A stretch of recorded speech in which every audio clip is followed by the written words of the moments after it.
एक बार फिर से स्वागत है आज की डरावनी कहानी में। आज की कहानी सुरेश जी की है।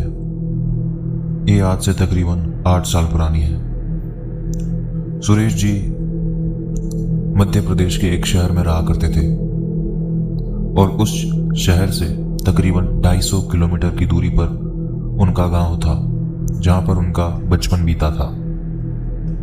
एक रोज सुरेश जी को गांव से फोन आता है। वो फोन उनके ताऊ जी का था। ताऊ जी उनसे कहते हैं कि सुरेश, गांव में मेरे छोटे बेटे की शादी है, आ जाना 2 दिन के लिए। सुरेश जी हाँ कर देते हैं और ठीक तारीख अनुसार अपनी कार लेके गांव के लिए रवाना हो जाते हैं अकेले। 2 दिन शादी में धूमधाम से बिताने के बाद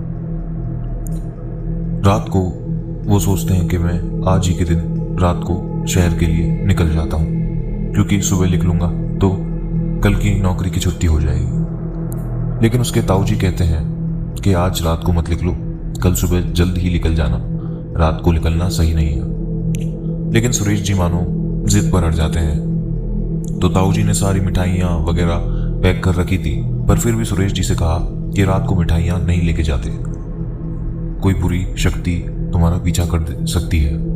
लेकिन सुरेश जी ने हंसकर ये बात टाल दी और कहा कि किस जमाने में रह रहे हो आप, ऐसा कुछ नहीं होता, आप सारी मिठाइयाँ कार की डिग्गी में रख दीजिए, मैं ले जाऊंगा। ऐसा कहकर रात के 12 बजे सुरेश जी अपनी कार लेकर गांव से रवाना हो गए।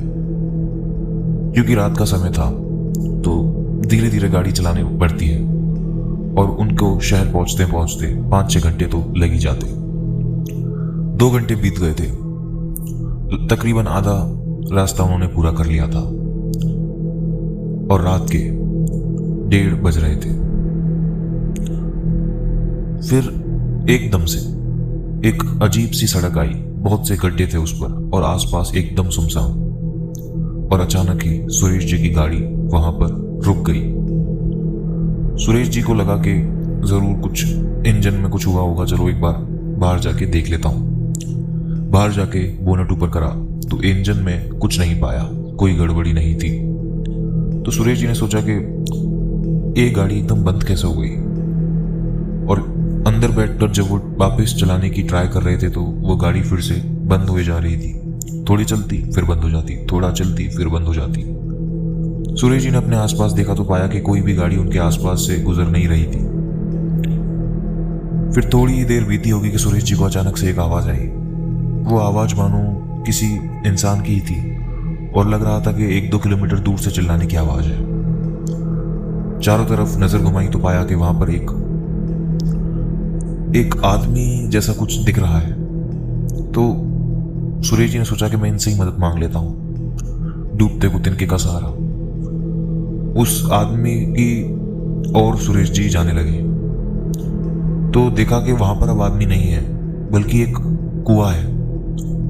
कुएं में अजीब सी आवाज आ रही है, मानो कि एक छोटी बच्ची कुएं के अंदर हो और पुकार रही हो। सुरेश जी दौड़े दौड़े कुएं के पास गए और अंदर देखा तो उन्होंने देखा कि एकदम घोर काला अंधेरा है और 2 लाल सी आंखें उन्हें देख रही हैं। सुरेश जी बहुत डर गए और तेज तेज हनुमान चालीसा पढ़ते पढ़ते अपनी कार की ओर बढ़े और हनुमान चालीसा पढ़ते पढ़ते कार में बैठकर कार चलाने की ट्राई करी। 1-2 बार तो कार नहीं चली, फिर तीसरी बार में चल गई और तेजी से उस रोड से कार भगा कर ले गए। सुरेश जी ने लगभग आधे घंटे बहुत तेज कार चलाई, फिर एक जगह पर कार रोक दी जहां पर एक ढाबा था और बाहर कार से उतरकर सांस ली। जैसे ही वो बाहर कार से उतरे तो उन्होंने देखा कि कार की डिग्गी तो खुली हुई है और वो तो उन्होंने खोली ही नहीं थी। तो डिग्गी बंद करने वो जैसे ही गए तो पाया कि जितने भी मिठाई और शादी से आए हुए सामान थे खाने पीने के, वो एकदम बिखरे पड़े हैं, मानो किसी ने उसे हर चीज को खाया हो और आधा आधा खाकर छोड़ दिया हो। सुरेश जी समझ गए थे कि आज मेरी जान कैसे ना कैसे बच ही गई और आज के बाद मैं कभी भी मिठाई लेकर, इनफैक्ट कभी भी बाहर ही नहीं निकलूंगा रात के 12-1 बजे के बाद। तो ये थी आज की डरावनी कहानी। अक्सर हम बड़े लोगों की बात मन नहीं मानते, उनकी बात ठुकरा देते हैं, लेकिन वो अनुभवी लोग हैं, उन्हें हमसे ज़्यादा अनुभव है इन चीज़ों का। तो वो जैसा कहें हमें कभी कभार मान लेना चाहिए, वरना आज की कहानी की तरह हमारे साथ भी हो सकता है कभी भी कुछ भी। तो ऐसी और कहानियों के लिए हमारे चैनल पर बने रहिए। Thank you.